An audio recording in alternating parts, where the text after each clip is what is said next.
किस प्रकार से एक जीव आत्मा मनुष्य शरीर प्राप्त करती है और मनुष्य शरीर प्राप्त करने से पहले उसने कितने प्रकार की योनियों को परिवर्तित किया होगा। हम बोलते 84 लाख प्रकार की योनियां हैं, लेकिन एक योनि में कितने कितने हम वर्ष रहे, कितने कितने जन्म रहे, करोड़ों जन्मों में एक एक योनि। और फिर मनुष्य शरीर पाने के बाद में हमें कितना सतर्क रहना चाहिए, ये श्रील प्रभुपाद जी यहाँ बता रहे हैं। तो यहाँ पर प्रक्रिया बताई गई है कि किस प्रकार से तत्रापि स्पर्श वेदभ्यो प्रवरा रस वेदिनः, यानी कि स्पर्श जो है टच, तो हमारे 5 ज्ञानेंद्रियां हैं, आंख, नाक, कान, जिह्वा, त्वचा। तो ये जो 5 ज्ञानेंद्रियां जिससे हम संसार का संपूर्ण ज्ञान प्राप्त करते हैं, ये भी क्रम में सब योनियों में प्राप्त नहीं है। अलग अलग योनियों में अलग अलग प्रकार से उसकी एक प्रवरता होती है। प्रवरा यानी कि बहुत ही स्पेशल, श्रेष्ठ होता है किसी के अंदर कुछ, है ना। जैसे भगवान के 64 अंग गुण हैं, कृष्ण में 64 के 64 व्यक्त होते हैं, विष्णु में 60 व्यक्त करते हैं, राम में 62.5 व्यक्त करते हैं। लेकिन इसका मतलब ये नहीं कि विष्णु या राम 64 गुणों में नहीं है, लेकिन वो श्रेष्ठता उतनी नहीं दिखाते। कृष्ण में वो संपूर्ण श्रेष्ठता को व्यक्त करते हैं। इसी प्रकार हर योनि में सभी चीजें हैं, लेकिन किसी किसी में कुछ कुछ व्यक्त होता है, श्रेष्ठ प्रवरा। तो कहते हैं सबसे पहले जो संसार में हम देखते हैं चेतन वस्तु, अचेतन और चेतन। चेतन में वृक्ष चेतन वस्तु है जिसके अंदर प्राण है, तभी तो वो फल फूल हमें प्रदान करती है। और जिन्होंने बायोलॉजी पढ़ा होगा, पॉलिनेशन हम पढ़ते हैं, एक वृक्ष दूसरे वृक्ष में आते हैं और फिर उनके द्वारा वह हमें फल फूल प्रदान करते हैं। तो इसमें कौन सा शक्ति ज्यादा श्रेष्ठ, प्रवर कौन सा है? बोले इनके अंदर जो होता है स्पर्श वेदभ्य, टच जो होता है ना, वो सबसे ज्यादा पेड़ के अंदर होता है। और इसको एक चेतना भी बताया गया है जिसे आवृत्त चेतना या फिर आच्छादित चेतना कहा गया। आवृत्त चेतना यानी कि पेड़ बोल नहीं सकता कि मुझे कपड़े पहना दो, अच्छी सी एक पैंट दे दो, जीन्स दे दो, धोती कुर्ता दे दो, लेकिन पेड़ के अंदर से वो फल प्रदान कर सकता है, नए बीज प्रदान कर सकता है, और एक एक बीज में अनेकों अनेकों पेड़ प्रदान कर सकता है। इतनी शक्ति है। लेकिन ये चेतना कैसी है? अंग्रेजी में उसको कहते हैं कवर्ड कॉन्शियसनेस। कवर्ड यानी आच्छादित है तो कॉन्शियसनेस, आत्मा है सच्चिदानंद, लेकिन उसके ऊपर कॉन्शियसनेस जो है वो कवर्ड है, कंप्लीटली आवृत्त चेतना पेड़ों के अंदर। और इनका कौन सी चीज श्रेष्ठ है? स्पर्श वेदभ्यो प्रवरा, इनका प्रवर है स्पर्श। उसके ऊपर जाते हैं तो बोलते हैं रस वेदिना। पहले स्पर्श वेदिना, अब रस वेदिना। रस तो थोड़ा थोड़ा जब व्यक्ति की योनि परिवर्तित होती है तो वो पेड़ चल नहीं सकता, लेकिन चलने वाली योनि आती है, उससे बेटर है, प्रवर होती है, श्रेष्ठ। कौन सी है? रस वाली। रस में कौन बताए गए? बोले मछली। इस चेतना को कहते हैं संकुचित चेतना, है ना, यानी कॉन्ट्रैक्टेड कॉन्शियसनेस, या फिर उसको कहें सक्ड कॉन्शियसनेस। पूरी रूप से खुली नहीं है कॉन्शियसनेस, तो है, चेतन तो है, लेकिन पूरी रूप से नहीं है। जेल में एक व्यक्ति बंद है, वो व्यक्ति तो है, लेकिन जेल की 4 दीवारी में बंद है, वो कवर्ड है। थोड़ी सी खिड़की खुली हुई है, थोड़ी थोड़ी रोशनी आ रही है। पूरी छत तोड़ी हुई है तो पूरी धूप आ रही है। जेल ही नहीं है, मुक्त हो गया है। तो ऐसे अलग अलग प्रकार की चेतना है। तो कॉन्ट्रैक्टेड कॉन्शियसनेस यानी संकुचित चेतना, ये मछली के अंदर है। मछली जल में रहती है और हमेशा जल के लिए ललायित ही रहती है, जल के बिना वो जी नहीं सकती है। तो मछली जो है वो फंसती कैसे है? रस वेदिना के चक्कर में उसको फंसाया जाता है, रस के लिए, जिह्वा के कारण। तो दत्तात्रेय भगवान 11वें स्कंद भागवत में वर्णन आता है कि जीव से उन्होंने अपने शिक्षा गुरु बनाकर शिक्षा ली कि किस प्रकार से मछली भोजन के कारण फंस जाती है। तो श्रीला भक्ति विनोद ठाकुर वर्णन करते हैं कि भोजन भी अल्प मात्रा में होना चाहिए। ये नहीं कि भक्त 5-5, 6-6 बार खाना खा रहा है। अरे भैया, खाना खाने के लिए थोड़ी बने हैं, भक्ति करने के लिए भोजन की जितनी अनिवार्यता है उतना लेना चाहिए, ज्यादा नहीं। ज्यादा खाएंगे तो भोगी हो जाएंगे, कम खाएंगे तो योगी रहेंगे। तो भोजन भी अल्प मात्रा में ही लेना चाहिए। नए लोगों के लिए होता है फीस्ट प्रोग्राम, ताकि वो आए, बड़ा मंदिर होता है ताकि वो आए और देखे और जुड़े। लेकिन जो भक्ति में आगे प्रवृत्ता लेना चाहता है उसके लिए श्रेष्ठ ग्रंथ, अनेक भक्ति और उसे बहुत ही डीप शास्त्रों को पढ़ना चाहिए और अपने जीवन पर काम करना चाहिए। हमारे आचार्य कैसे हैं, रघुनाथ दास गोस्वामी 3 दिन में एक बार छाछ लेते हैं।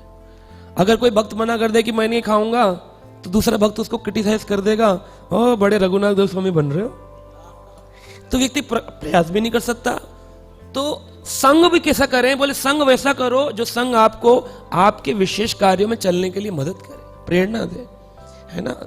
तो अगर वो संग ऐसा हो गया जिस संग में आप भजन ही नहीं कर पा रहे, तो फिर आप उसे संग नहीं कह सकते, आप उसे संग नहीं कह सकते। अनुकूलस्य संकल्प प्रतिकूलस्य वर्जनम।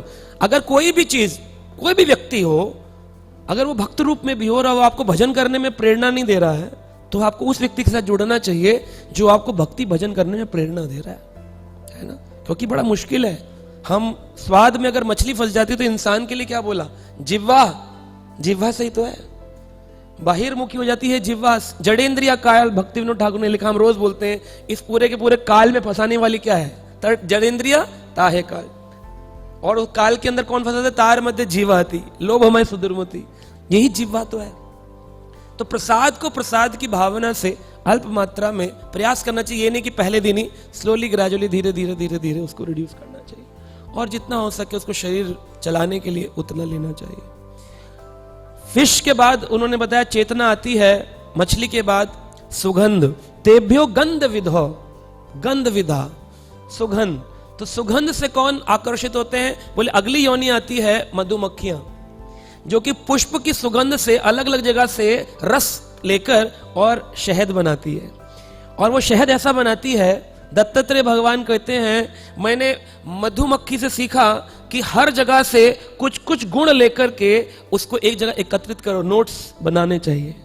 हर क्लास सुने तो नोट्स बनाए और उन नोट्स को रखें और फिर संभाल करके उसको आचरण करने की कोशिश करें जितना हो सकता है।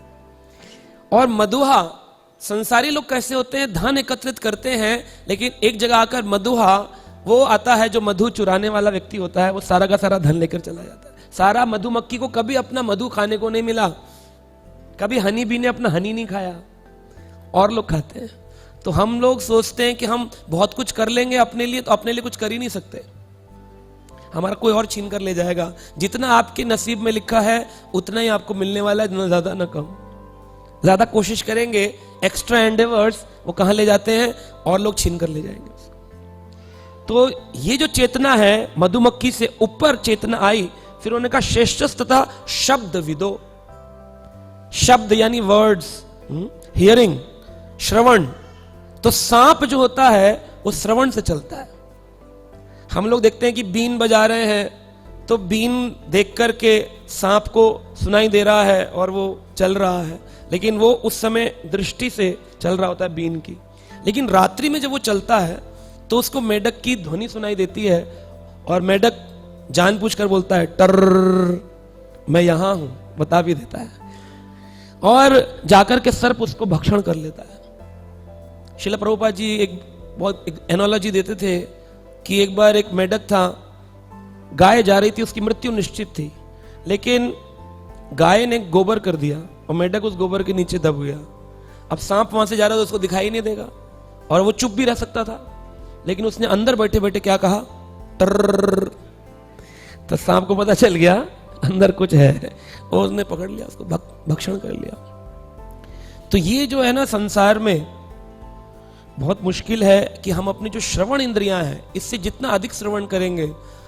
हम 1 घंटा श्रवण के लिए प्रयास करते हैं कि रोज भागवतम क्लास सुनी जाए, ऑनलाइन या ऑफलाइन जैसे भी करके, लेकिन 1 घंटे के श्रवण से भी काम चलता नहीं है। श्रील भक्ति विनोद ठाकुर कहते हैं श्रवण क्रिया, श्रवण दशा, रूप गोस्वामी ने लिखा, उसको प्राप्त करने के लिए 8-8, 6-6 घंटे कम से कम रोज का श्रवण हो, तब श्रवण दशा प्राप्त हो। बहुत पढ़ना, अवैध नहीं कर सकते तो फिर उसके लिए सेवाएं बनाई गई कि भाई हमेशा श्रवण कीर्तन नहीं कर सकते तो सेवा कर लो, सेवा कर लो, फिर जब टाइम मिले तब श्रवण कीर्तन करो। लेकिन श्रवण कीर्तन के बिना और कुछ होने वाला ही नहीं है ना। जला श्रवण कीर्तन करे जला सिंचन। हमारी जो भक्ति लता बीज है उसका सिंचन ही श्रवण कीर्तन है, जितना ज्यादा सुनेंगे। तो इसलिए बताते हैं ये जीव जो है ये बहुत बड़ा हथियार भी है। Words are mightier than the sword, शब्द बाण है ना। एक किसी को कुछ बोल दो, उसको इतना चुभ जाता है अंदर, जब तक वो रिपीट नहीं बोल देगा तब तक वो चुप नहीं बैठेगा, कहीं ना कहीं बोलूंगा, इसने मुझे कैसे बोल दिया, है ना। ये शब्द बहुत गंभीर लगते हैं। कहते शब्द करे घाव गंभीर, गंभीर घाव करते हैं शब्द, जितना कि तलवार और सुई नहीं कर सकती है, वो ज्यादा गंभीर घाव होते हैं। जितने रिश्ते बिगड़ते हैं किसके कारण बिगड़ते हैं? शब्दों के कारण। हर इंसान के संसार में जितना झगड़ा है वो शब्द के कारण है।